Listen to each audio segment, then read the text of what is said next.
Inilah sejumlah sepeda motor yang menggunakan knalpot brong yang berhasil diamankan oleh personil Polresta Banda Aceh saat melakukan razia pada Sabtu dan hari Minggu 28-29 Januari malam lalu di wilayah hukum Polresta Banda Aceh. Pelaksanaan razia yang melibatkan seluruh fungsi yang ada di Polresta Banda Aceh dan di backup oleh TNI melakukan razia di jalan seputar Ulele hingga perbatasan Kampung Jawa dan berhasil mengamankan sebanyak 35 unit sepeda motor yang menggunakan knalpot brong.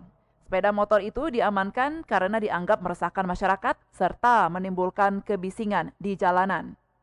Kasat Lantas Polresta Banda Aceh, Kompol Yasnil mengatakan sejumlah kendaraan roda 2 terpaksa diamankan. Bagi pemilik yang hendak mengambil sepeda motor, diwajibkan untuk dapat menggantikan knalpot terlebih dahulu dengan knalpot yang standar. Kompol Yasnil juga menghimbau kepada para orang tua agar dapat mengingatkan anaknya untuk tidak terlibat balapan liar. Sebab sudah sangat banyak korban jiwa yang disebabkan dari balapan liar, seperti luka-luka hingga kematian. Yang kita amankan dalam bentuk roda 2 ada sekitar 35 unit.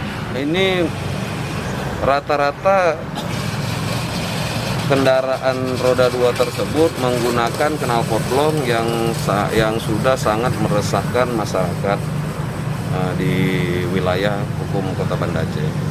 Sampai dengan saat ini kami belum ada menemukan indikasi ada kendaraan curian ataupun kendaraan yang tidak lengkap surat-suratnya.